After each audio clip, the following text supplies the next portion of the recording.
I'll call to order the Chisholm City Council meeting, June 11th, 2025, 5:30 p.m. Susan, would you please take roll call? Councilor Helga? Present. Councilor Fountain? Here. Councilor Biden? Here.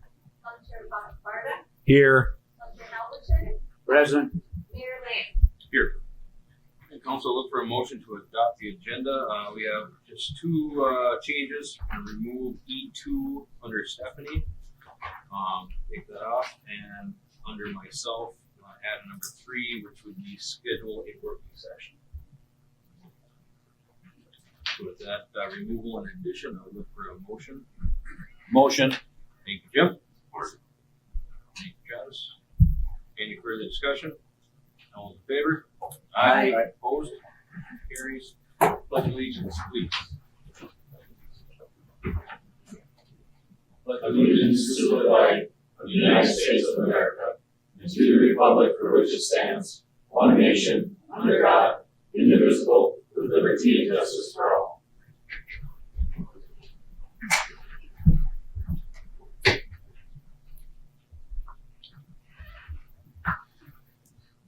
Okay, public participation. Councilor Oliver, do you have anything over there? Good morning, Mr. Mayor.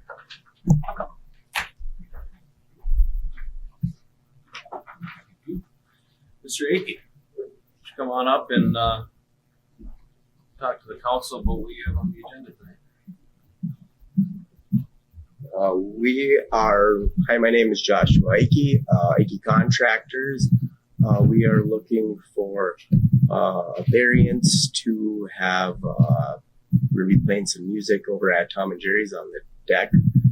We're looking to have like a citywide festival, like liquor sales be contained at Tom and Jerry's, and then with the noise ordinance and whatnot, we're looking to hopefully go till 1 o'clock or midnight if that was doable. Looking to try to get some local talent up there. We're looking at pretty much 1 p.m. to 1 a.m. Bar close, and I guess kind of what we're looking for. Would like to block off the street between TJ's and Park Design, kind of how they've done that before, with some tables and whatnot, and kind of about it. Just looking for permission.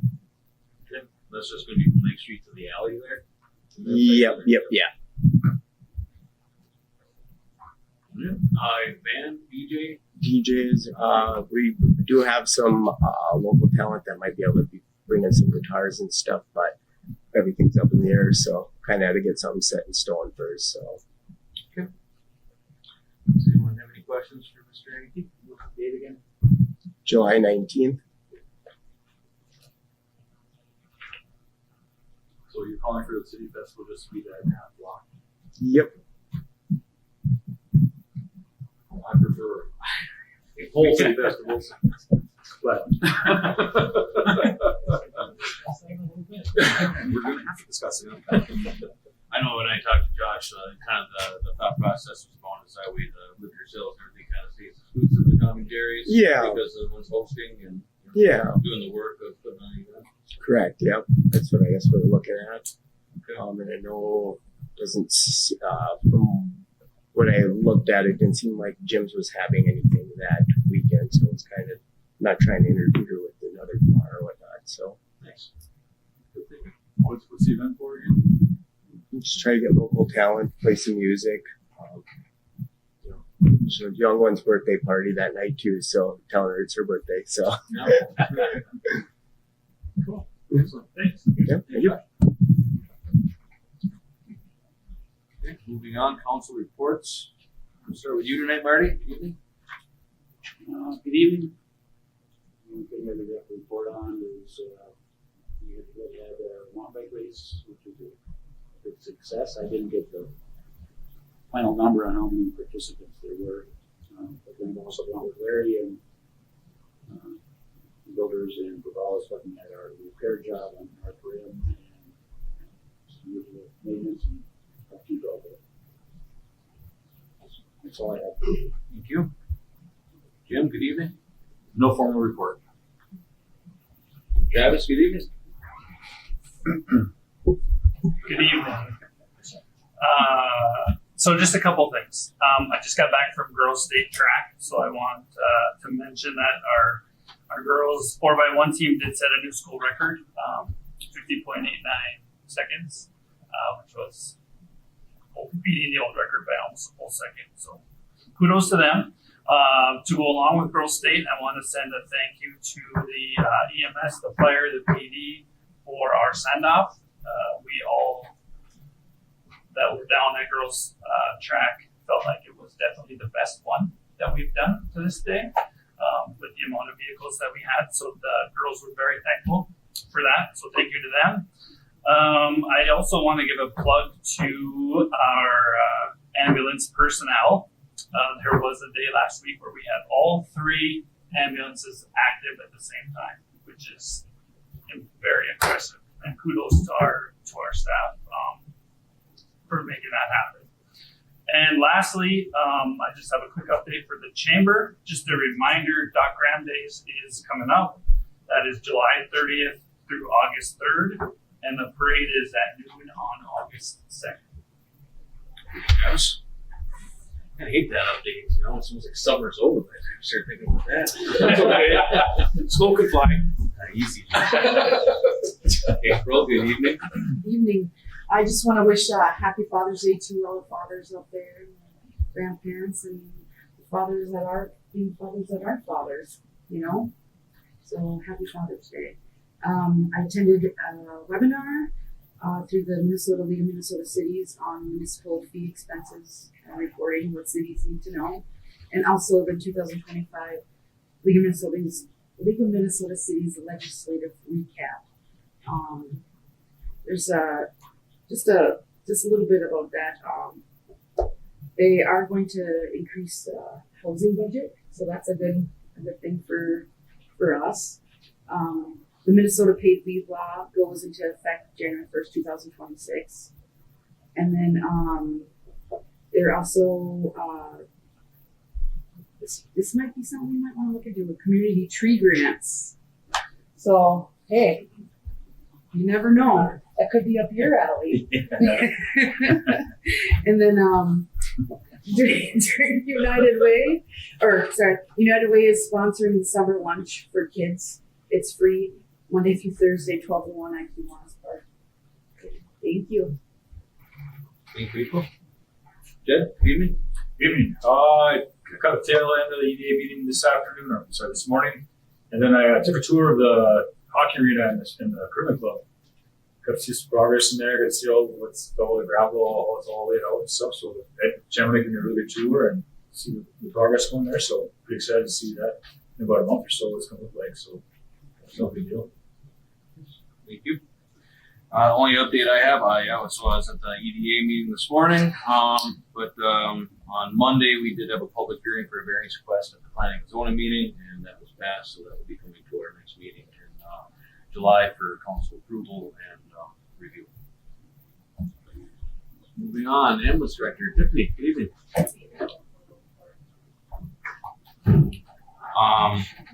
Fire chief is gone, so I'm just got a couple things I forgot. I just like to thank the fire and EMS for taking part in the safety count.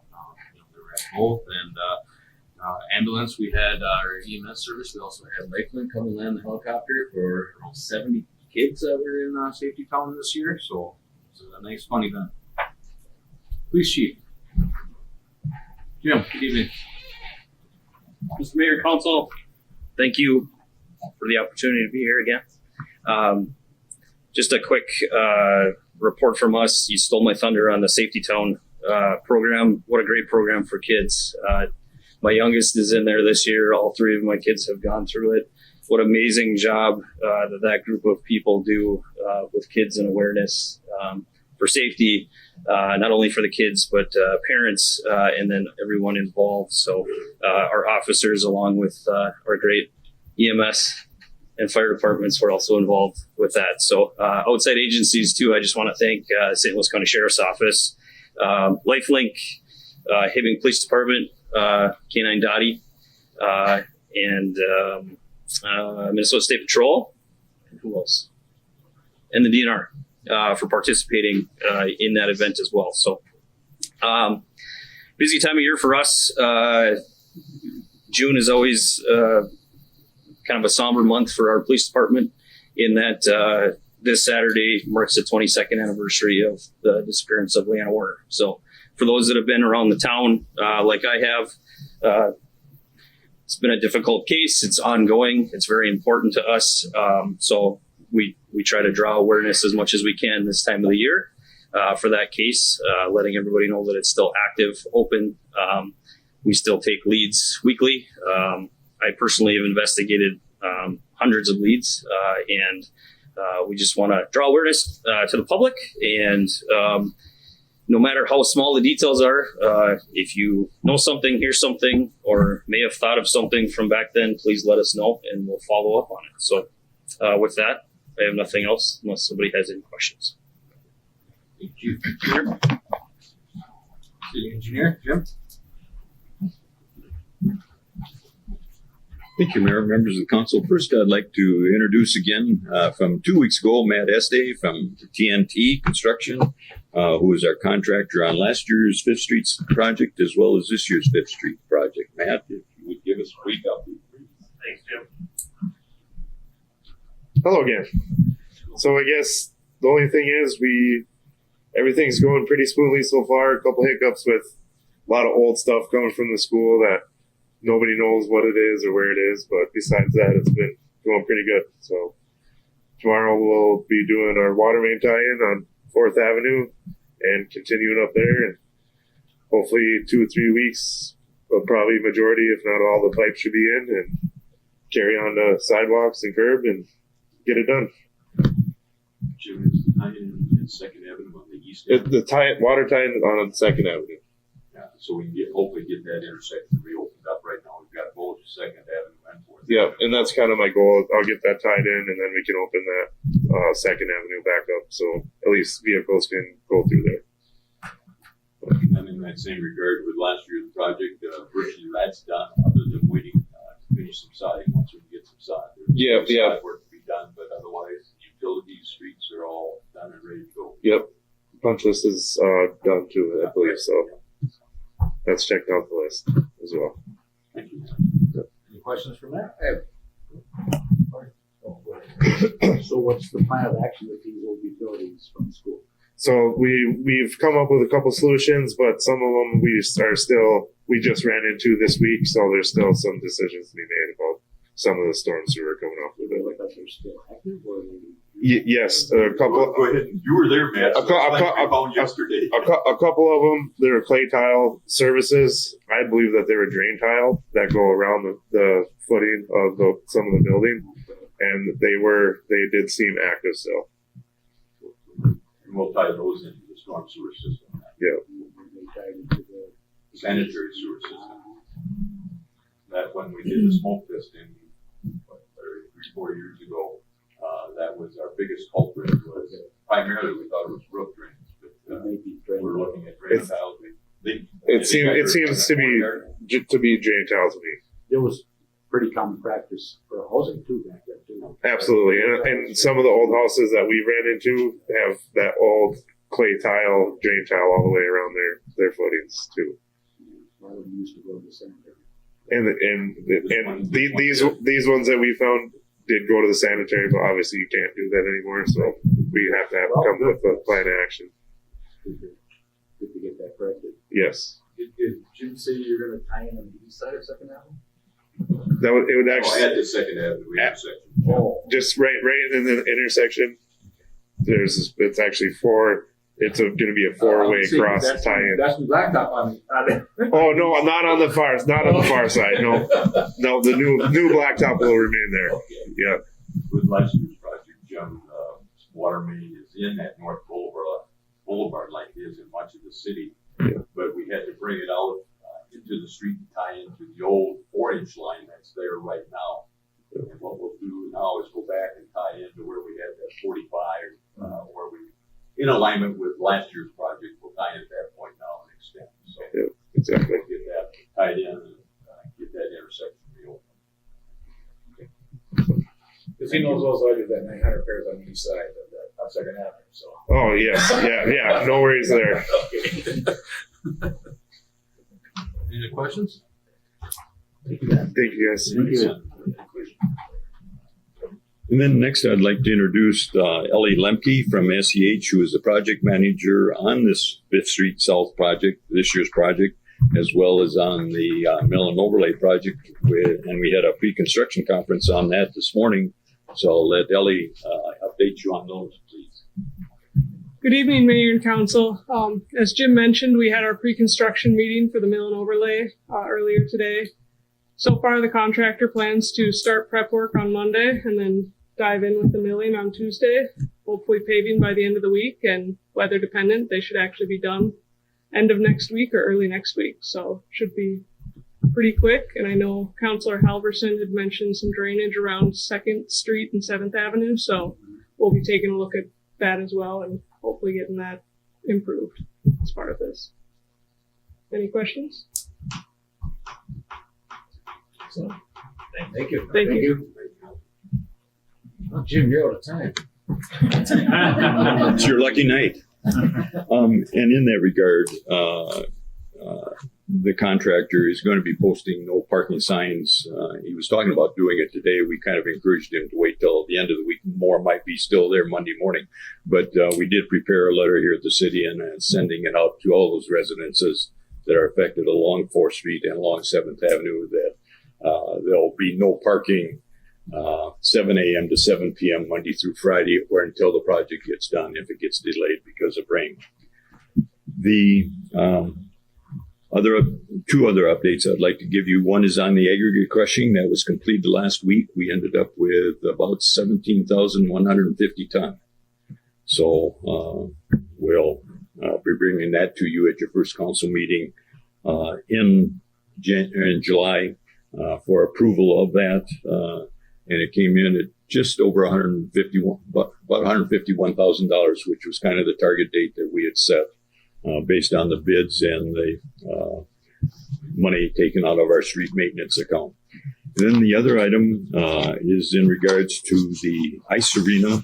We did not have a status meeting this week, but Ken Sellers of InBuilt sent a memo yesterday, and I'll just give you a quick update on that. Curling club floor is graded to 14 inches below the surfacing, and the new floor work is to start any time now. Drain tile in the curling club installation started last Friday and is ongoing at this point. Within the arena, 3 of the corners, and so somebody that was here today maybe has an update on that. 3 of the 4 corners are poured and the pipes installed to the center of the floor. Installation of the refrigeration pipe will happen this week. That piping that goes over to the curling club has been stubbed out to the parking lot area. Insulation of the pipe in the equipment room is to finish by the end of this week. And commercial refrigeration will be back in full force next week to start work on the floor. So that is my update on our ongoing projects. Thank you. Any questions for Jim? Public Works, Larry?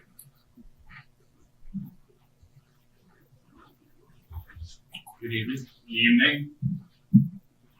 Let me start off by apologizing for flooding you with all the data that I did in one council packet, and I'll try my best to facilitate the high points of all the data. You know, you're looking at one report that's 9 pages, one report that's 27 pages, and, you know, many different degrees of knowledge and experience in the room and care, right, and things like that. So with that apology, and then may or may not have, could have tried to do a little better on presentation in the council packet for you for review. Last week was a rough week. I had a day surgery, and then we had a council packet deadline. So remotely, I remoted in, did what I could, and got you the information. So let me start off by apologizing for that, and then presenting today in a timely manner so we can keep this kind of moving forward as we go. So if I could just share then with you just my highlights from work order number 1. And this is I&I. This HR Green study was focused on I&I, this work order number 1. okay to You want to continue. do this in your report here, or do you want to do this? Oh, I'm sorry. I got ahead of myself. I was look at what I'm doing here. Actually, this is yours. Anything else going on? I don't know. Oh, I'm sorry. So, okay, I did get. I've been thinking about this all day. Anyway, I did want to highlight a couple things. MnDOT is working through, the highway. I did want to give a short tale on that. So I've already got some feedback. It's not what we expected. Blah blah blah. I want to highlight that project, that stretch of highway has to last at least 8 years, 6 to 8. And with legislation, things that happen in St. Paul, let's call it 10. So they're doing a cap to try to save that section of road for another 8 to 10 years. So what they're doing may not be amazing, but it's pretty good. It's a lot better than what it is. So the rideability is there. It'll hopefully seal it up, keep the water to the curb, get it to the catch basins, get it to the lake, and not soak into the road and buckle the road all year. So that's what MnDOT's doing out there. They're doing it with their staff. It's a lot cheaper. It's not something they do all the time. So they're not professional, pavers that do it every day, but they're doing a pretty good job for the tools that they have, in my opinion. So I did want to share that about MnDOT. And, we just continue to work through. It's week 2 of our summer seasonal labors. We have 21 of them. That can be a lot. Week 2 is a lot better than week 1. If it was a whole summer of week 1s, nobody would ever do it. Yeah. So, but we're getting through it. They're kids, they're learning, but they're doing a great job. And I think you see it around the city. So it hasn't rained very much. So we're getting caught up and stuff ready. So I'll start to look at the department heads and others for more work going forward. Those are the highlights. So, yeah, thank you. I'll be back. Thank you. I gave you a little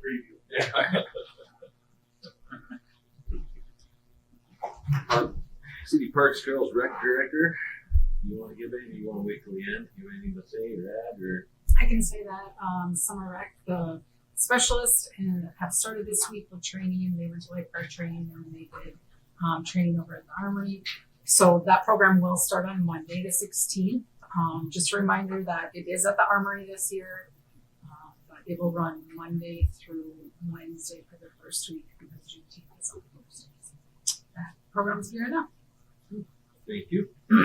City Supervisor, Library Supervisor, excuse me. Katie.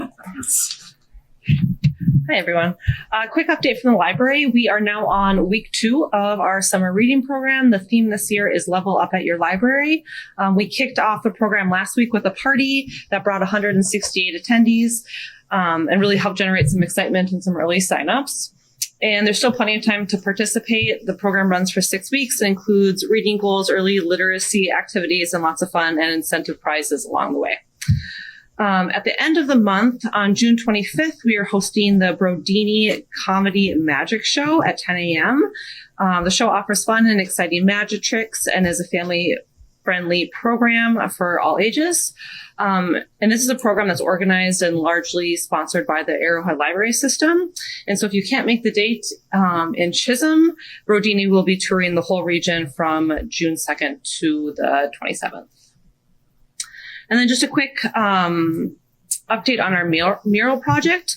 Our committee held its second concept revision meeting with the artists last week. It went really well. We're thrilled to announce that the final design will be presented to council at our next meeting on July 9th.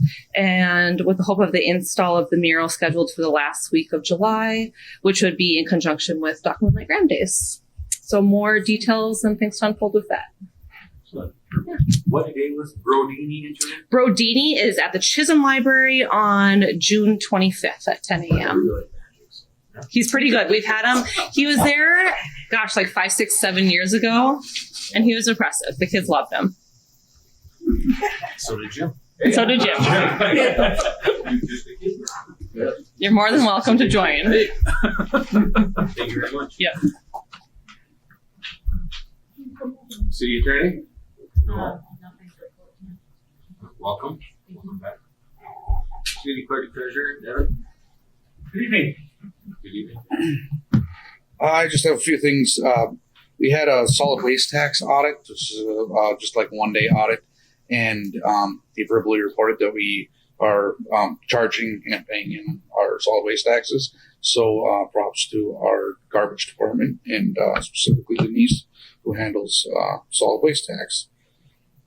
We received a final pay from the state on the public safety building, which we've been waiting for quite a while, and it's welcome because now we have a lot of these other pay apps coming in for all these other projects, which will help out with cash flow.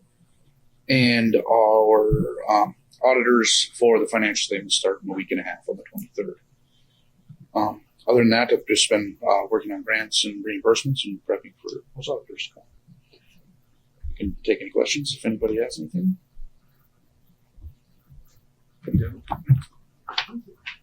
City Administrator, Stephanie, good evening. Good evening. I do not have a report tonight.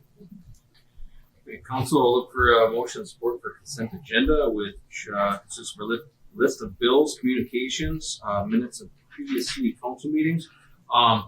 Councilor Fulton had pointed out that there is one correction needs to be made on page 4 under the Chisholm Sports Club ATV request ride event and citywide festival. Actually, that she's the one that made the motion, and Councilor Halverson is the one who seconded that.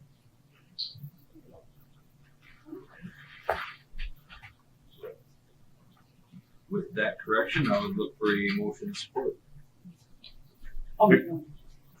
Second. Thank you, April. Thank you, Jeff. Any further discussion? All those in favor? Aye. Opposed? Motion carries. Any unfinished business? None, move on. Police Chief. Jack, welcome back. Mr. Mayor, Council, 3 items on the list or on the agenda tonight. First item is just more informational, a list of gambling applications for a bunch of raffles in town. The list is in front of you. Chisholm Chamber, and then of course the Fishing with Vets organization. So I don't believe there's anything that has to be done. It's more for informational purposes. Second item on the agenda is just resolution 0625-50 approving the premise permit license for the Rock Ridge Youth Hockey Association to conduct bingo at the St. Louis County Fair, which is Thursday, July 31st, 2025.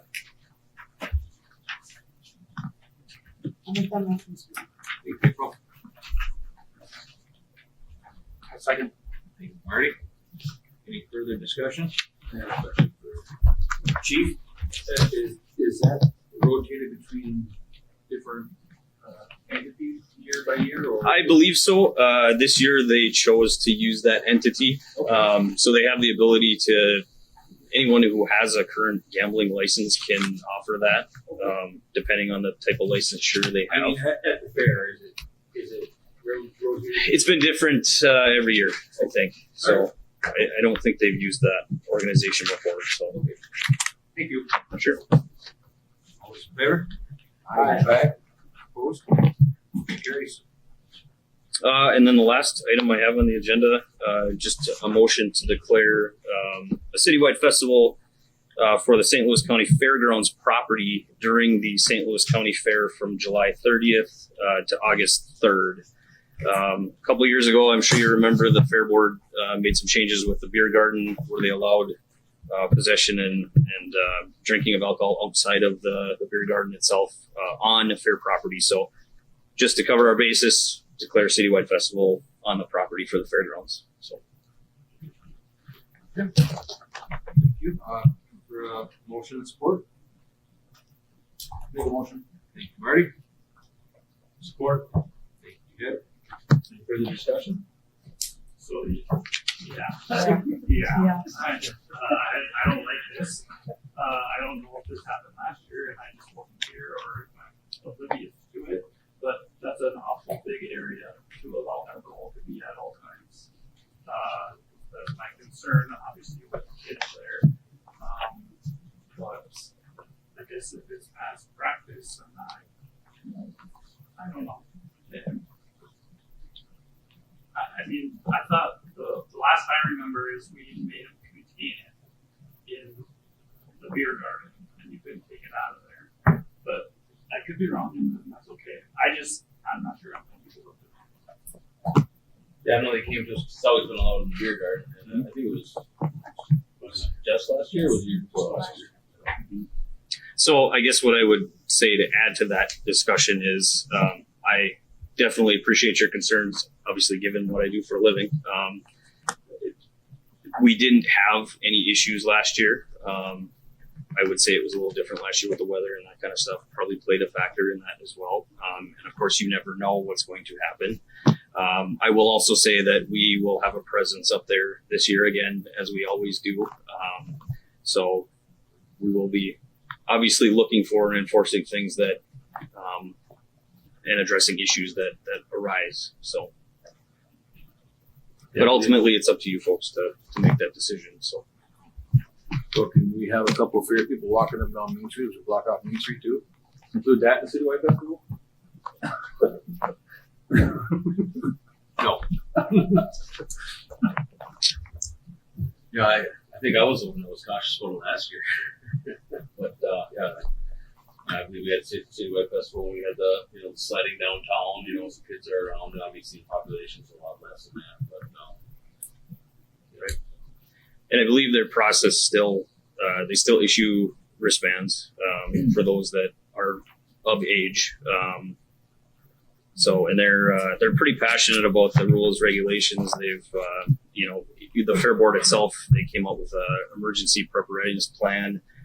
They worked with EMS director Larson and I in the fire department with that as well. So they have a lot to bring to the table as far as that part of it goes. So myself, I have my own reservations, but again, it's a council decision. So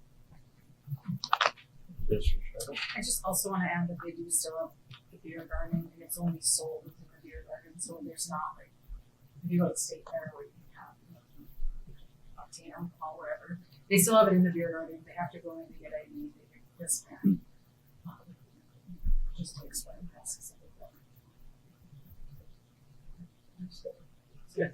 I could share. I mean, you could look into it if you needed to talk to the attorney. But I was just looking under state statute 314.09 for personal adult use of cannabis. Mm-hmm. And it does say in number 9, we do, they have to, go by the Clean Indoor Act. Mm-hmm. Sure. Whatever it is. So there can't be any location where the smoke, aerosol, or vapor would be inhaled by a minor. Mm-hmm. So that's like my only really big concern. I think they should be able to have it and use it and do what they please. this is just alcohol. Oh, well, this says possession. Oh, no, Possession of alcohol. Oh, so not cannabis? Oh, well, you know what? You got me. I appreciate got you. me. I appreciate you. Yeah. Any other questions? Discussion? So they can't smoke up then. No, there's no I'm smoking. just asking. Any further discussion? All's in favor? Aye. Aye. Opposed? Motion carries. Thank you. That's all I have. Appreciate it. Jim?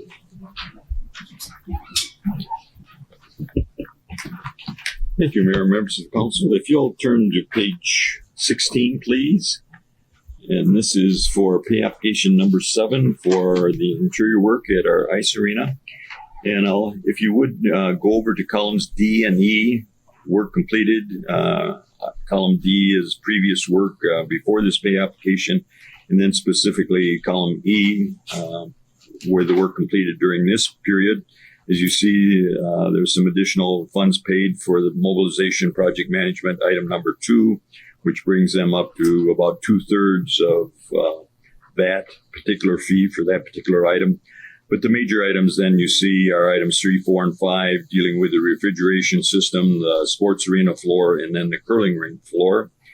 Such that when you get to the bottom of that column, you see the work completed during this period amounts to $419,373.90. And if you add that to the previous column of that previous work of a little over $2.236 million, and then go over to column G. You'll see the total work completed and to date now totals $2,656,193.62, which in the next column you see represents just under 48% of the project. So we're near the halfway point in terms of the work or the funds expended, the value of the work expended to date. And then if you'll turn back to the previous page, page 15, you'll see those same numbers repeated for this pay application. Item number 1 is the original contract amount of just over $5.5 million. Going down to item 4 then is that work completed to date that we just talked about, the $2,656,193.62.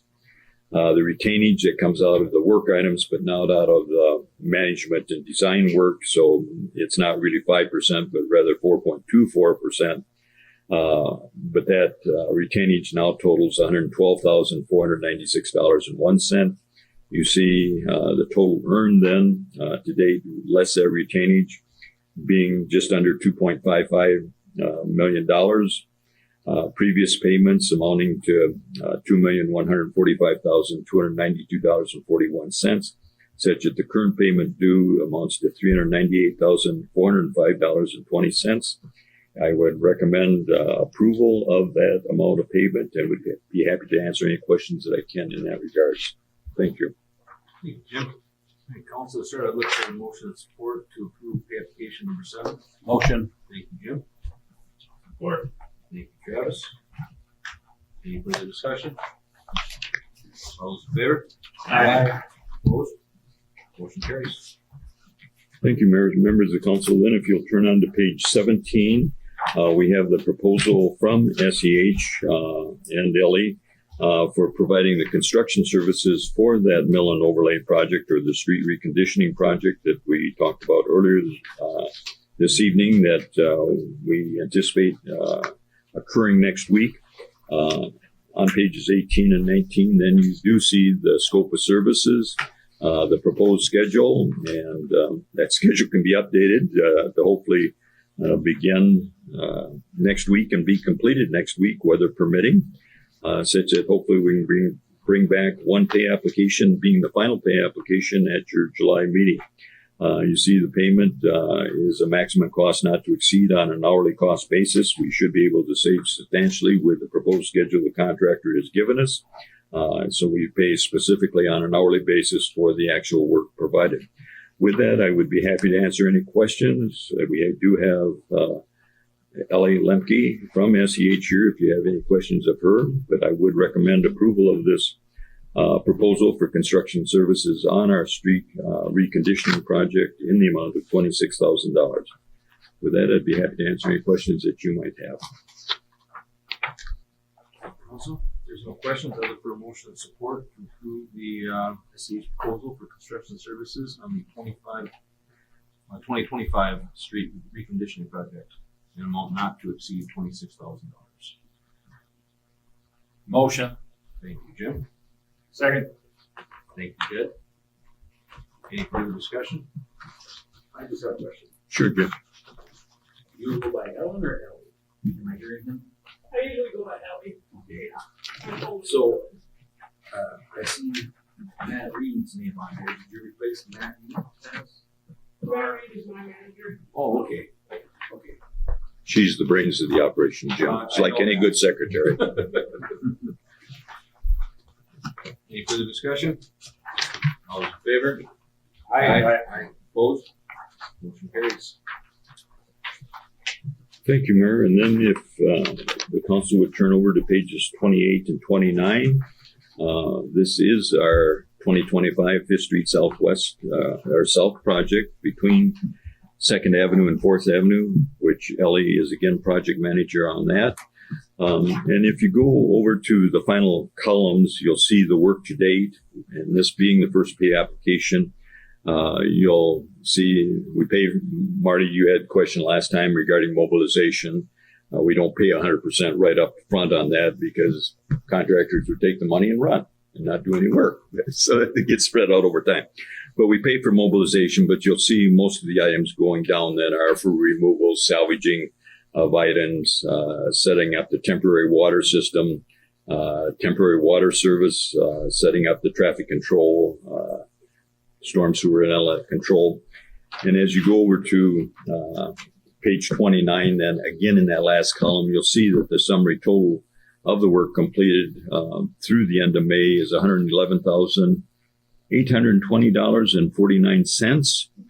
There's no change order at this point. Then we reduce or retain 5% of that amount, amounting to $5,591.02. Such that the recommended payment due is now $106,229.47. And I would recommend approval of pay application number 1 in that amount. And I'd be happy to answer any questions. And again, Nellie is here if you have questions of her. Thank you. Also, if there's no questions, I'd look for a motion and support to approve pay application number 1 in the amount of $106,229.47. Make a motion. Thank you, Jed. Support. Thank you, Jim. Any further discussion? All those in favor? Aye. Opposed? Thank you. Carries.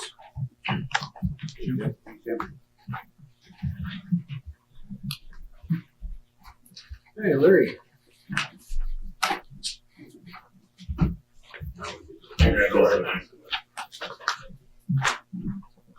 All right, starting on page 30. Thanks for letting me prep you.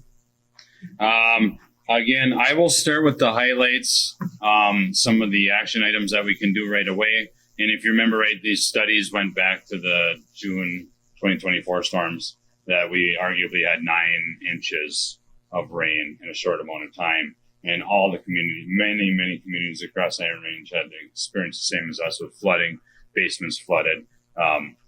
Their sanitary sewer systems were overwhelmed. There was emergency pumping and all that. So that's what, again, this stems from. So from study number 1, which was work order number 1, which was the I&I report, we started with 100 manholes, the 100 manhole inspections that are closest to the water level. So when that lake water level comes up, where are these affected? And I was on 2nd Avenue. I know Mayor Lance was on call that night with the fire department. They were more down on 1st Avenue. We were in water up to our waist, right? So many of you remember, some of you were outside, some of you heard or seen pictures on the internet that.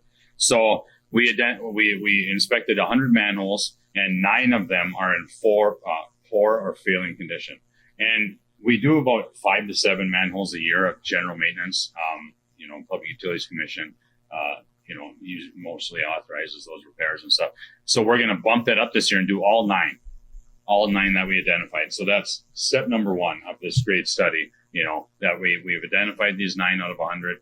And these are actually closest to the lake even. So they're within that, those I&I problems that we see. So we're starting with that. Pump technology has come a long ways than it was even in 2012 when our lift station was built. So we're upgrading 1 pump right now, and our pumps are about 2,100 gallons a minute. We have 3 of them. So 6,300 gallons. And just by upgrading 1 pump, we go from 2,100 to 2,700 gallons a minute for a slight upgrade. And it's because of the technology of pumping and variable speed frequency drives and that. So just trying to throw some numbers out there. So from 2,100 to 2,700 just by upgrading 1 pump. So then we'll put that pump in the hole and we'll pull one out that needs repair and we'll upgrade that pump. So we'll get more pumping capacity, which will alleviate these flooded basements. We can actually pump more sanitary sewer when we need to. And we hope not to, but if we need to, we'll be more ready. So pump technology, that's what we learned out of this too. That's a huge one. Another one was this, they just found, we didn't know there was foundation drains at the school going in the sanitary system. That's huge building, huge property. Who knows how many, hundreds, thousands of gallons of these big rain events could be going in sanitary. These little repairs, it all helps. So, and then general maintenance too. We have a new manhole we're using that's gasketed, and some of them even bolted down. Again, if we do get these conditions of flooding in the city, those are more sealed and they're allowing less in the sanitary sewer system. So less we have to pump, less that may go in a basement. So we're using new manholes, and we've identified where those manholes should go. In the study that we did, with these manhole inspections, they're the ones closest to the lake. That when the water level does come up, they're the ones affected. So we're doing those first. And then lastly, really, this just helps us tremendously with long and short-term planning and, just helping identify those failures and those weak points. So I'll open it with that. I just wanted to go over the highlights. I know there's a lot of information. It's a 27-page study.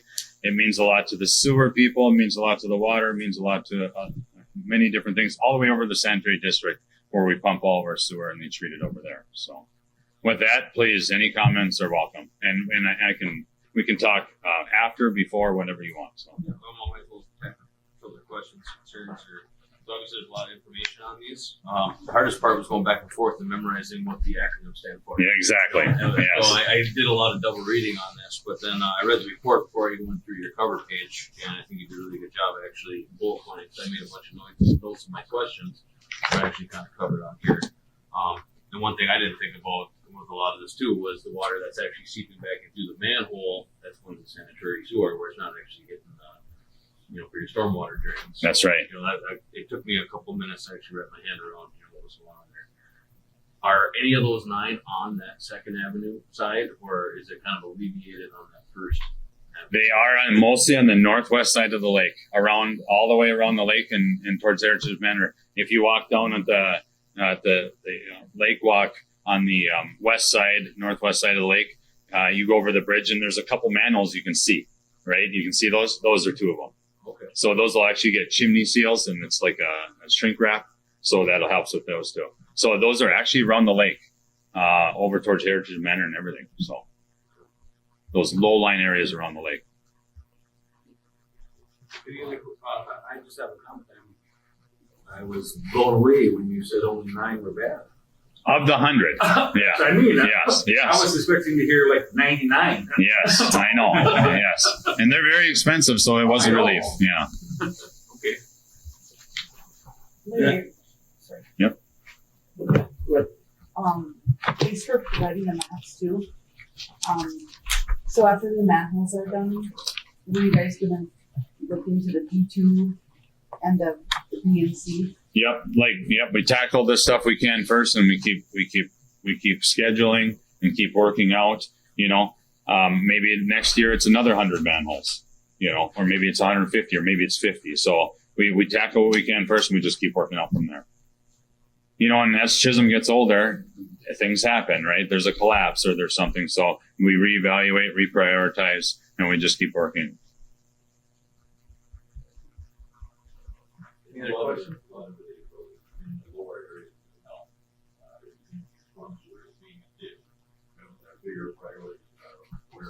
Where it goes, the collectors. Yeah. Just a little hanging right through that is going after first. Residents pick up the prioritization. Moving the rest where you're having a little less impact. P2 is an anomaly. I can see how it curves right there. 75% Yeah. elemental. Yeah. Yep. Or, Yep. Yeah. And in BNC, it was the worst effects of the smoke testing of the storm water drains, right? So what would you do in You just fix. You just identify and fix. They're just failures from 100 years ago. And we actually, like they alluded to here, this man Esty alluded to, it was common. It was common to put your foundation drains in the sanitary. Dilution is the solution, they used to say at the treatment plants, right? Dilute it and then they would let it go. But they can't do that anymore. They have to treat it, right? But that used to be common. So we still see it today. It's still there. It's just like a lesser of a priority, So like if we lived in a suburb with all the houses that were built after 1960 or 70 or 80, there's even no basements. So it's all slab on grade. So there are no foundation drains, things like that. So yeah, we just keep fighting. And we just reprioritize work. We get those low hanging fruit, the things that can make the most amount of impact, the things with value, more value than others. And we just keep doing it. I have a question for Jim or Larry. These 9 manholes are sure gonna help. Are they gonna be a big help? It all helps. It does. It really does. Yep. A little here, a little there, pretty soon adds up to a lot. Just like these, even these manhole covers I tell you about, they're $400 for a new casting and a cover, a gasketed cover, and a pick hole that the sewer guys use to pull that off. That hole can leak 6 gallons a minute. Yeah, so that times that by an hour, right? And then times that by 100 of them, right? So just these new gasketed lids for $400 each is significant. One of those pick holes is 6 gallons a minute. Start adding all that up with with now these other manholes and these foundation drains from the school and these other things, and they add up. So we're doing well. Our flows at the sanitary district, they do not see what they seen, 5 and 10 years ago. We're doing well. We are. Yeah. With that manhole, you're talking about manhole covers. Is there insert then below that manhole cover that will stop all of that? There is, yeah. Okay. I just want to make sure. Yeah, they're not. There is, and they're not. They don't like them in our area because they fill with water and they seal. Well, then they freeze, and then you can't get them open in the wintertime. So you got to heat and chisel and stuff, and then you wreck stuff. Yeah. So it's not a great practice, but yeah. So you go over some other things that can help alleviate that. You don't do as much of that. How many gallons of stormwater do we process the sewer plant? It's like 350,000. Oh no, it's millions. It's millions. Yeah. Like our normal flows are like 500,000 a day. Between 500,000 a day is a normal day. Like today, it hasn't rained. No large events, but we've seen millions. 6 million a day, 7 million a day. That's not very often, but it happens. But that's a lot.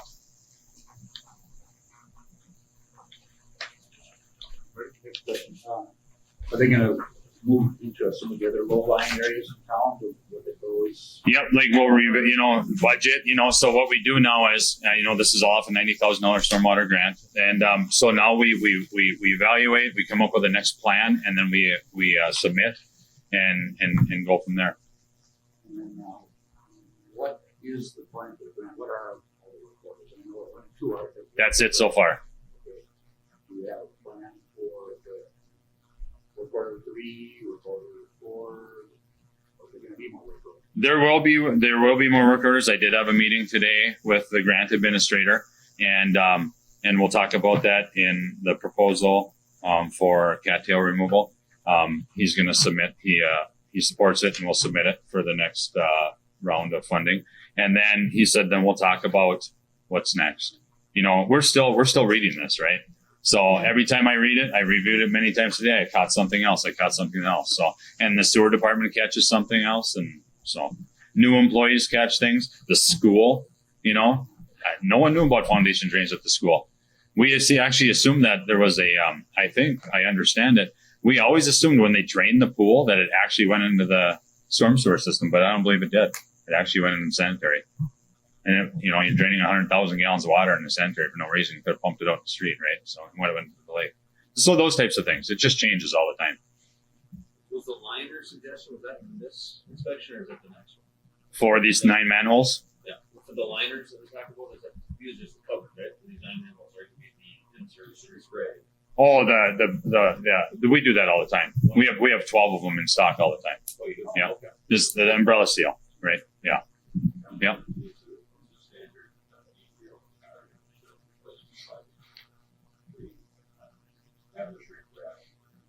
Including the adjustment rings, top of the home, the adjustment ring, yes, themselves. They're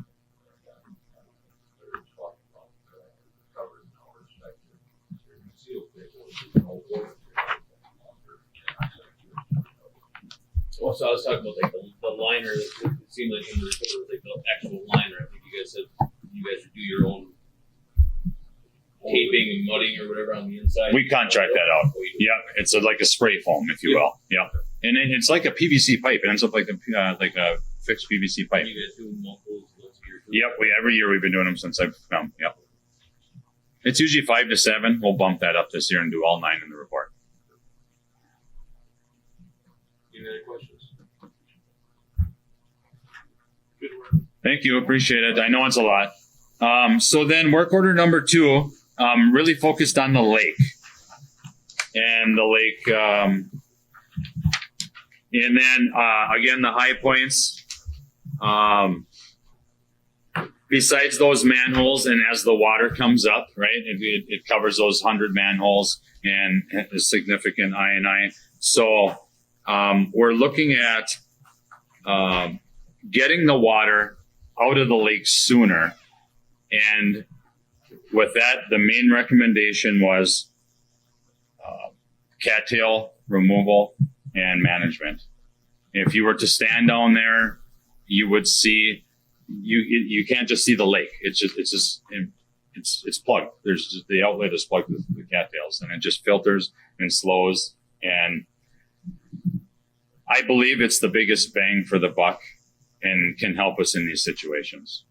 So when I stood down there in the water, and I know Mayor Lance did down the street, and the manholes are blowing off, the lids are blowing off, and there's it's coming out this high, it's because it can't get it into the lake. It's full. So this helps get the lake on. That's the high point. There's a lot of information there about a 2006 study. That the pinch point, I would argue one of my bullet points would be the pinch point in 2006 report was actually the culverts, and there was a recommendation to add a third culvert. Now, when you see the picture of me in the water, and I went directly that day and went over to those culverts, and that was the picture I took at that exact same moment, and those culverts were not full. That's why I say the cattails need to go, so the culverts can again be the pinch point. That's one of my bullet points. Yeah, this is the one I told you about, because the report I had a problem with was it seemed like it was kind of contradicting itself, as far as what is happening.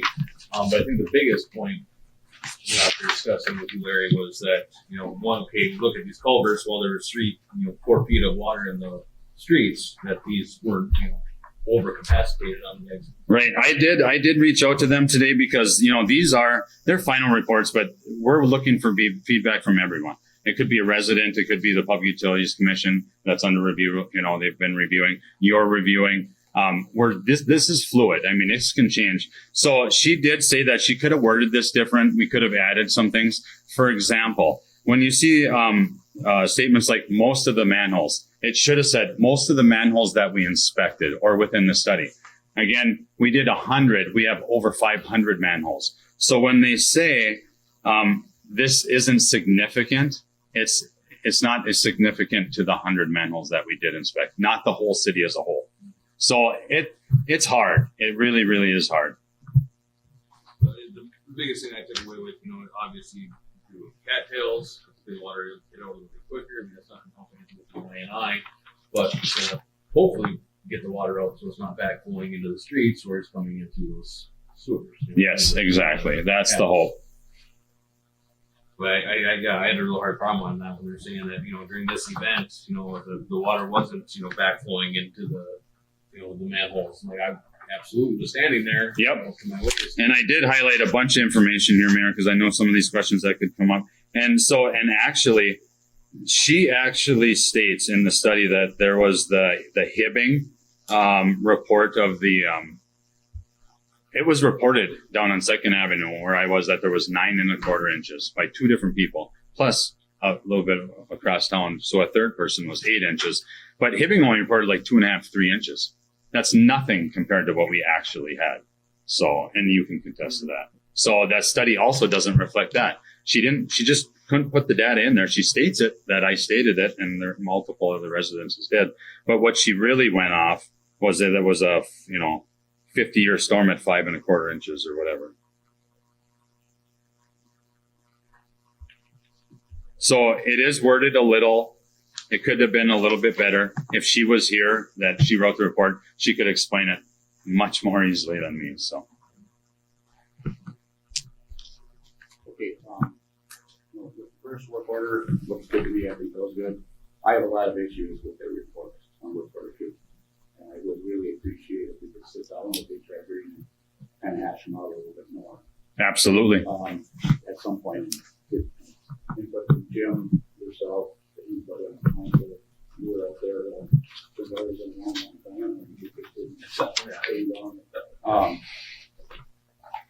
You know, I've been involved with this in the past, many years ago, 20 years ago, but I'm not convinced that the channel and the outlet from the Catskills is necessarily the culprit. I know when we had flooding in 1994, similar event, south side of town's underwater. The culverts at the bike trail were the culprit. But the lake was way up. I mean, it was way higher than we saw in more recent floods. And it was definitely choked up with the trail. And dredging's been looked at before. And it always came down to, well, the DNR's going to get really picky about it. A lot of permitting, there's a wetland permits, the cost, and now the catch up and roll back in a couple of years. I think if we can get Green to do a little bit more on the analysis side, have them do a real thorough analysis. I mean, they have this picture in here, but they didn't really run engineering analysis. The channel, the pipes, and the treatment, and the movement, culverts, and the 7. And it's not that expensive time consuming, but I'd rather see them do a thorough engineer analysis of the level of conditions and mechanics of what's going on before we jump into a dredging project. And say we do increase the outflow, is that going to impact Redhead and the ATV trail and the Wasabi trail? Because we had our club 3 years ago, the Wasabi trail was underwater for a week, so was the ATV trail under the bridge, and Redhead washed out. Dealing with that. I know that literally we send water faster, we just need to send it from downstream. So I think, you know, they can analyze the lake, the outlet, the creek going down, all the culverts, and give us a thorough evaluation of it. We've got a good start here, but I don't think they've really done sufficient analysis to come to these types of conclusions that we should be looking at. Because once you start getting into that, it gets we can get real complex with the permitting, with the DNR, and what can we do, what can't we do, what we can do for wetlands, if we can pay for that, the cost of the dredging. So I think we can learn a lot with just a little bit more analysis. So if I could, Marty, so the last paragraph of the study does say exactly what you speak of. An additional study could be conducted to investigate, you know, how long you're like, you know, right? To that, dredging, just so you know, is not included. It's cattail management and removal. It has nothing to do with dredging at this time. This is the low-hanging fruit suggestion when we considered all the facts that we knew of. So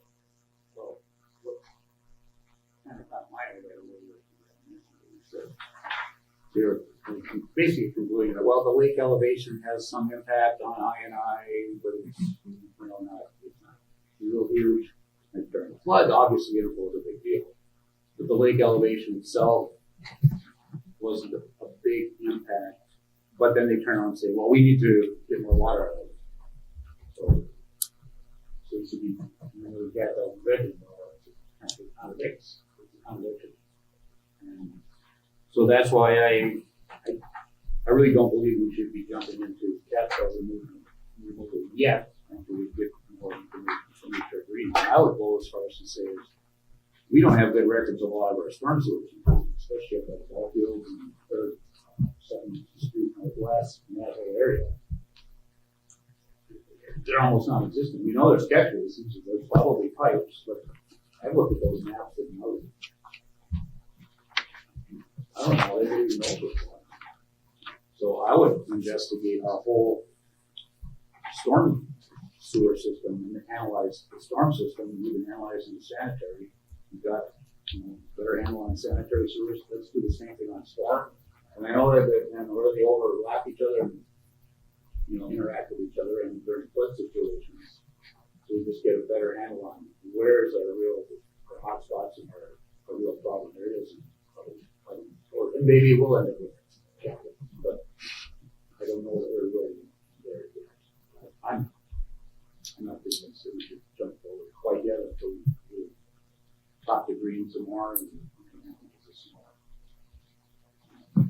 And especially if we do want more water coming out of the lake, well, we got to be real careful about downstream. We've already had to do we have bombs. Well, the downstream problem already was fixed with a $100,000 culvert project that we did. So that's not even a factor anymore. Well, and now there's already beavers in it. It's going to happen in the next storm. And who manages beavers? The same argument is the same people that are having a problem on Second Avenue and down on First Avenue, and their basements are flooded, and the lift station is overwhelmed. So there hasn't been any maintenance on the lake either. You don't drive a car for 100,000 miles and not do maintenance. There hasn't been any maintenance on the lake either, and this is the low hanging fruit. And I can speak to it a little bit more if you want on the next on the number 3. So, if I would suggest that all feedback is welcome and warranted. So anybody that has feedback, please email it. I can send it to HR Green, and they can kind of consider it for the final report, and we can just do that. So, and I know Marty's saying with time and more studies, we're talking hundreds of thousands of dollars. We're talking a couple of years. We have at this time, we have a $90,000 stormwater grant. These work orders get submitted to them. We don't have 100,000 and 190,000. We have this amount of money. This is what we've done so far. I think we're around 50,000, 55,000. We're creeping on that $35,000 left. And so low hanging fruit is what I want to, just like those 9 manholes, those pick holes, things like that. So the low hanging fruit. So with that, that's work order number 2. And then I would just have some highlights for the proposal then on the cattail removal and management plan. So I'll highlight that again. I did want to say I had a few things written down in the 2006 study. It did say that the culverts were the pinch point. We can't even fill the culverts right now currently, and some of the problems that we've seen. Well, I was there. I could just tell you from what I know. I can't tell you the exact lake elevation, but I can tell you what the elevation was on Second Avenue because I had a picture of it. And Mayor Lance can tell you on First Avenue. Well, all I can tell you is what I have and what the pictures that I do have and the support. So I have that. So I'm convinced that the water can't get out of the lake soon enough to prevent what we've seen on First and Second Avenue and these 100 manholes that are being flooded around the lake when the lake does come up. Besides zero maintenance of the lake, that nobody can ever confirm that there was ever any maintenance of the lake. We have if I could, we have the proposal from Kurt. He's the wetland, CK Wetland Services. He lives in Chisholm. He's very familiar with Chisholm. He lives on Second Avenue even. He was there that day that we speak of. He actually went and looked and reviewed. He's a wetland specialist. He has a storefront in Chisholm. Very convenient. And being from Chisholm, he heard my proposal. I met with him. He went and looked. He agrees that the cattails are a problem. With that, he said he would submit the permit to the DNR and see if the DNR agreed. He did submit the permit for the cattail removal and management, and the DNR agreed and issued a permit within days. Phil Novikic he's the grant administrator at, which Jed knows in that there. I talked to him today. He said he's not in a position to write a letter to support it, but he said he will support it and move it forward for grant approval, the work for grant approval. So he is a stormwater specialist, but again, he is not in a position to write a letter, but he said today that him and his staff agreed, his staff manager agreed that although they do concentrate on retaining water, that he said this would qualify for the grant because of the I&I. So I have that support. I'm not a professional myself in stormwater, so I have to take, the people that I reached out, the experiences I've dealt with, I've seen, and I just have to go with that. Again, low hanging fruit for $13,000, you get a permit and you do cattail removal. We're talking hundreds of thousands of dollars for other studies and time. We're just the next storm away from continued problems, in my opinion. So in my opinion, going through the previous two studies and kind of adding everything up, I mean, to go through all the manholes and the replacement and do the spray lining you're talking about, I look like that was upwards of $100,000, Yeah. if not more. Doing all the manhole covers was $80-some thousand to go around and do all of them. So especially when my phone's ringing off the hook with people who are afraid of the next rainfall, they're afraid to read, we have some money here now. And they said if something was happening during that event, the water was not, like I said, I can't speak to the elevations, I just know it was there, and we haven't done anything yet besides by scoping, checking out the sewers. We went through 2nd Avenue on that time, and everything was clean as a whistle because everything had been blown through in that area. So I would definitely jump on the opportunity to do something. When you say it's not going to be the end all be all, but it's a small little piece. It's like wearing safety glasses underneath a visor. It's just one other step you're going to take to help you done something. Mr. Mayor, too, I mean, look at the condition of the south side of the lake. It's the grass is, it's grassy everywhere. How deep is actual water? The depth. We gotta dredge it out. Because that creek that's in the backside there goes behind the Boat City and south there. There's hardly any water flowing on there when you're getting your hits. Even right now, it does better than much water flowing out there. So right now, it's just the cattail removal, but so I think just thinks it's slowing down.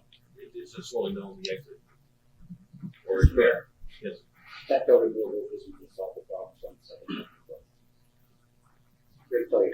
Not make it look at it. I don't think it's going to be the absolute fix, but I don't think it could hurt, and it definitely wouldn't prevent it from. We need information. We need solid information. We need engineering information. We don't need anecdotal information. This money we better spend. Put this $15,000 towards the actual study, actually give us actual information. We're not, in my opinion, we're not ready to jump into this. I'm not ready to jump in. I have a question about the culverts. Yeah. Nobody wants to talk about them. Have those been camera? They're good. Yeah, you can walk them. They're clear. Yeah, you can walk right through them, or you can crawl through them. Well, yeah. Yeah. Some people can walk through them. Yeah. Yeah, no, really, it's one. I was just curious if the culverts are Yeah. a little bit. That's why I did No. capacity. That's all. They've been blown out and. Yeah, no, you can crawl right through them. Yeah, they are in good shape.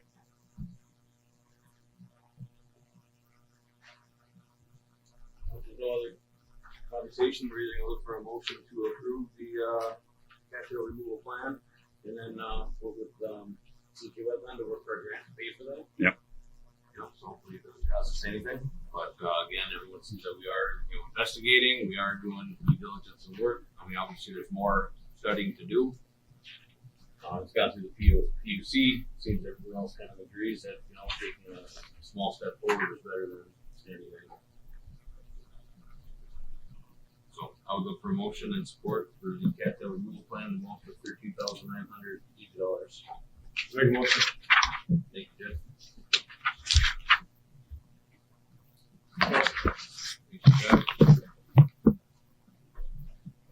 Any further discussion? All those in favor? Aye. Opposed? I'm opposed. Motion carries. Thank you, Mayor, Council. And then citywide cleanup again. We are super excited about it. It's so worth it. People appreciate it so much, all the way to tears we've seen sometimes. So we will accommodate. We will help. We have summer staff to help you lift your stuff out of your vehicle. We will even come to your residence and help in certain situations. We keep the fee very cheap, but we make it so it's able, right? $10 will come get a dresser or a mattress or a refrigerator, something like that. So very affordable. So these are half. These prices are half of what it costs you to bring it to the dump, like for a mattress, for say, and those things. The garbage business has changed a lot. Things that used to be recyclable are no longer recyclable. Mattresses have to be torn apart and separated in a factory down in Duluth. So it's very expensive to get rid of a mattress. It's just not garbage and get buried anymore. So recycling. So, but anyway, July 7th through the 11th, same as usual, Monday, Wednesday, Friday till just till 3 o'clock. But then Tuesdays and Thursdays we're open late, almost till 7 o'clock. So, and we'll help you bring your stuff down. I know you'll be done with trailers and trucks and just sometimes dragging it in. So we'll do everything we can to help you get rid of it. Right, April? Yes. And I know there's people saving up, so bring it down and we'll help you get rid of it. So, yeah, anything on that? I asked my wife if we had anything, and she said, "Not this time." Yeah, and I bet you can find something, Jim. If I would card, but she said no, it's not. Okay. You won't win the fight, so don't even try. That's right. Thank you. Thanks, Larry. Hey, Devin. Next. Good evening. Evening. Page 75, resolution number 0625-51, just the formal acceptance of the donation from the town of Vulcan for $1,500, which will be earmarked for the Chisholm Parks and Rec Department for programming costs. So just look for your approval. Thank you, Devin. Council, look for a motion and support for resolution 0625-51. Motion. Thank you, Jim. Thank you, April. Any further discussion? All those in favor? Aye. Aye. Opposed? Motion carries. Thank you, sir. Stephanie. The item I have on the agenda today is resolution number 0625-52. The hiring committee for the Parks, Trails and Recreation Director is bringing forth the top applicant who is Colin Wood. He is currently in the background for the city's requirements for employment here. If all goes well, his first day will be July 7th. So we're excited to have him be part of the team. Excellent. Also, I look for a motion to approve resolution 0625-52 and welcome Colin Luke into our staff. Make a motion. Thank you, Jed. Support. Travis. Any further discussion? Right. Did you provide a little bit about his background, experience, education, where his dad? Sure. Good job. Yep. So he's currently working at UMD in their intramural sports. He works with their sports programming there, and then also does there's a summer kids program that he works with. Without having his resume in front of me, I believe he has a master's in sports management, and brings just a wealth of knowledge on organized sports, and has a passion for outdoor recreation. I believe he has a minor in marketing. Hope I didn't misspoke without having the information in front of me. Yeah. Is that a You're good right. synopsis? Any experience on the trip? Yeah, I mean, he's been open to that. And, yeah. So I think he has a well-rounded background for this. It might be a little hard, but does he have any park experience? Sports with professional parks? As far as Our parks department that Bridget ran. Correct. Does he have any The experience only real in that kind of thing? I don't want to speak for you, but I was on the committee, and the only real experience he doesn't have is he's never managed a mountain bike park. He's done everything else to some degree of what was in the job description, except for run a mountain bike park. But there's not many people that you can find that run a mountain bike park. So, especially at that time. but, yeah, But he's willing to learn. he's willing to learn. He's young. He's got a little bit of experience with grants. I think he's going to do well. Well, you mentioned, we work with the kids and the programs, most of our, a lot of our Parks and Rec, I'd just like to thank the committee that did this. I believe you guys had over 70 applicants. Yeah. So it's, again, people who want to be here. It's good. It's good to see. Any further discussion? All those in favor? Aye. Opposed? Motion carries. Okay. Moving on, Councilor Alderson. Good evening. This is. We gotta go down to page 81.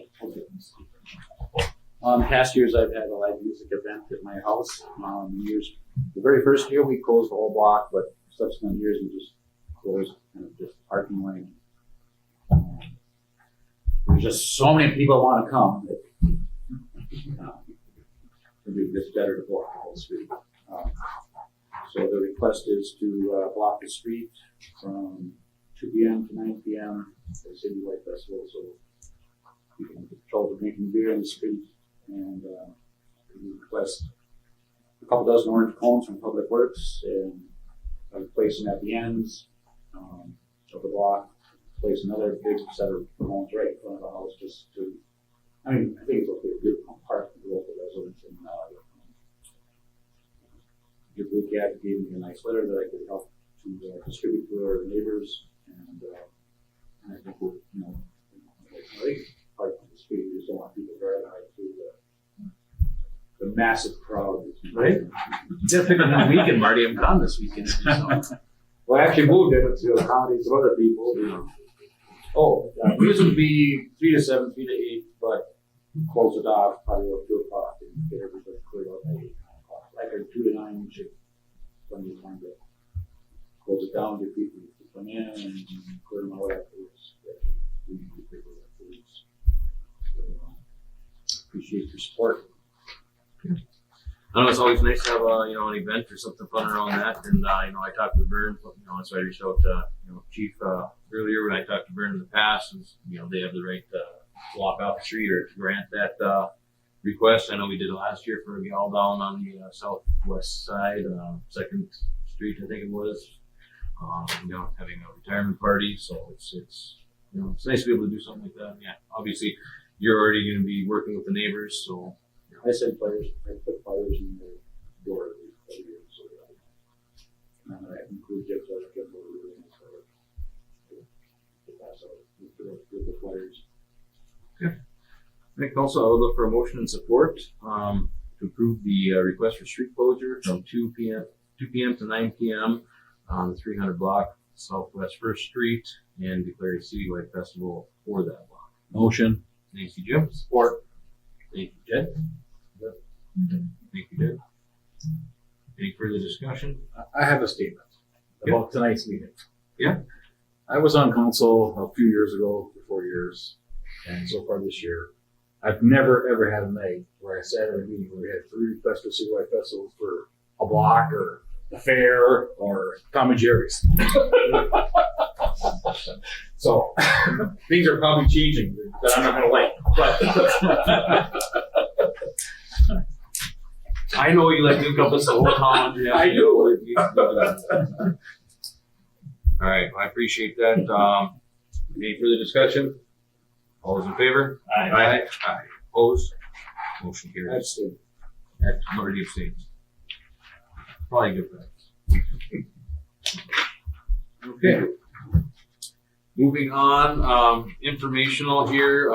This came over. I believe that they wanted it to be an action item. I know it's the attached letter of intent to purchase property from the Chisholm Hibbing Airport Authority. The city of Hibbing is looking to purchase the land that encompasses the dog airway. No, it's the dog. The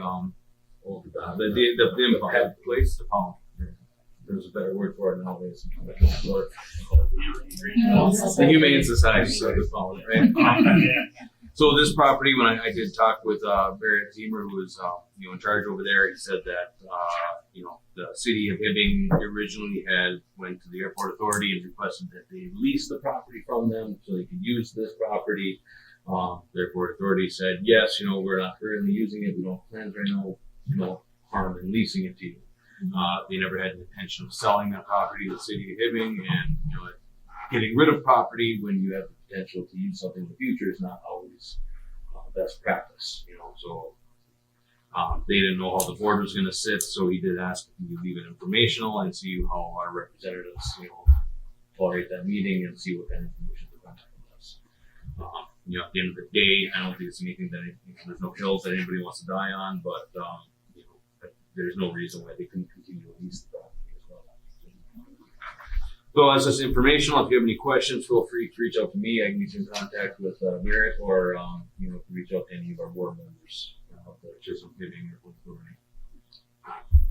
Any questions? I can't believe that they approached the airport of buying land from an airport. Well, they've been very busy over there as far as the economic development side of Right. living. Yes. So Is that kind of their father is that they buy it, they verify it, development or? Yep. If it's theirs, they can market it and hopefully drive something up. Obviously, it would have to fall in whatever umbrella that the FAA has for the property surrounding, and I think it's actually kind of outside that area. But still, the Chisholm Hibbing Airport Authority could use that for developmental purposes, kind of like they did with DMR, where the money can actually come back into the Chisholm Hibbing Airport Authority, and help, fund infrastructure projects or anything like this. So, always something going on at the Chisholm Hibbing Airport. All right, moving on. I don't know if I can say Chisholm Hibbing, that's what 31%. Okay, after that, we have the request from Joshua Hickey for declare a citywide festival outside of Tom and Jerry's, from 1 to 1. I will just say the past practice we've had was, we were granted permission for gyms to go until 11 p.m. Kind of being respectful. It's summertime. People like to be outside. People work shift work, different areas. So, I think 11 is still a good practice to follow. One thing that PD also did point out when Vern was here is that we cannot give permission to break that noise ordinance. There are noise ordinances in place all day long, and then it's strictly enforced at 10 p.m. You can correct me if I'm wrong, but even after 10 p.m., if somebody calls and complains, it's going to be our officer's duty to come and tell you to turn the volume down. So even with permission from the council, we still have to follow those practices. So I think it's gonna be a fun event. If you can get some music out there, definitely opportunity for some acoustic jamming, and like you said, local artists come out and play, and brings a nice event to the citizens of the community. I would definitely support a citywide festival from 1 p.m. to 11 p.m. and closure of the street, before and after we worked out with Larry. Yeah, if anyone else has any input or Make a motion. thank you, Jed. Thank you, April. Any further discussion? All those in favor? Aye. Opposed? Motion carries. 11 p.m. Yes. Okay. Working session. So, what all needs to be on this working session? I don't remember what I had brought up at the last meeting. No, there was something. What's that? We should do emergency. Okay. Emergency services commissions. And then the item I have is we had a request, just which I've talked to them multiple times, just to have an update from NBC and IRRR. So it'd be good to kind of hear what's going on with them. Okay. Was that emergency services and commissions? Emergency services commissions. So one would be emergency services commissions, update MDC, IRRR. Do we want to include these two on here? From Studio One? Or you want to wait till August? Yeah, I'd like to get that. One of the things that I'm just going to say, we had conversations about the rent issue with the movie studio. Jim, you were not here, so in 2023, at the end of it, there was the writing strike through the middle of it. Matt Roy had come and discussed with us. I did send something to Marie. I'm not sure if we made it to her desk in time for the paper, but they kind of talked to us about the impact that was going to have on their ability to pay their rent and with the different bills that they have coming. I was going to make everything hard. It was going to delay them, and even after the strike, to get their projects back on track. So at that point, we had grant conveniency. We were going to say, all right, we're going to review these after you had your projects go on. So they're just starting the projects. I am very interested in having a conversation with them, but I would like that to happen towards the end of summer. Let them get the projects underway, and they can give us a better update on what the future holds. Okay. and give us a better inclination of what we think the future goals. So if you don't mind waiting. That's fair. Oh, yeah. That's fine. So for MEC, that would be the joint powers agreement, or is that just an update on what they're? Just what they're doing. I don't know, it wasn't, Travis had at the last meeting, it was redhead and it was property rights as far as, I just think that we should talk about the joint powers agreement at some point. For the head. For redhead. You can have that if you want. And then also, one I would like to add on here is the ball field.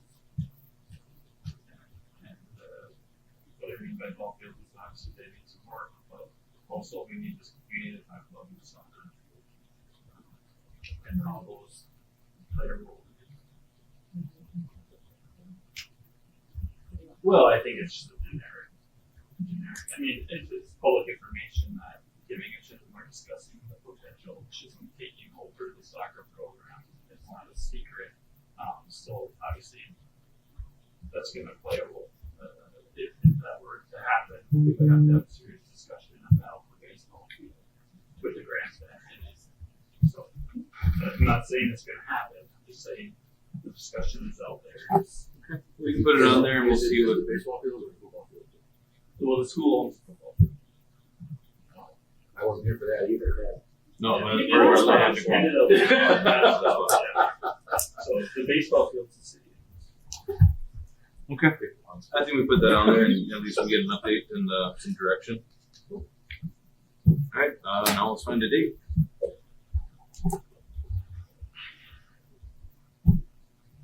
What's the timeline? Do we want this in June? Whenever.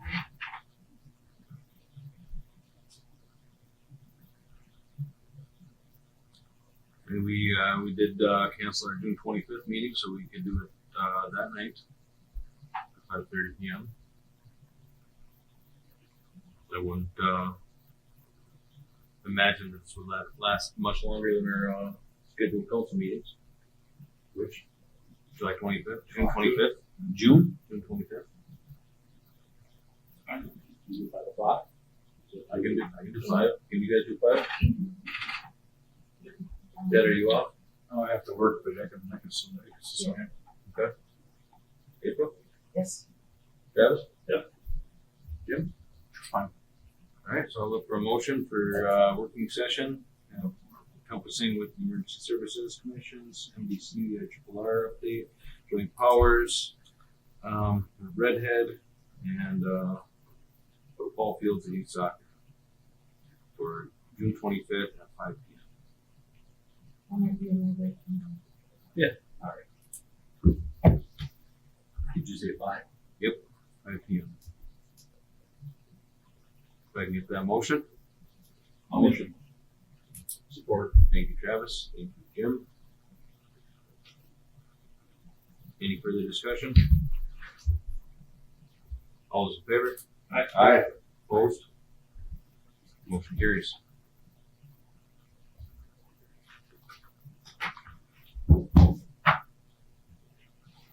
Anything under miscellaneous? All right. Well, at this point, we will recess into a closed session in compliance with statute 13E.03, labor agreement for chief of police. And I'll ask everyone else to leave the council chambers. Thank you very much for your time. Appreciate you guys.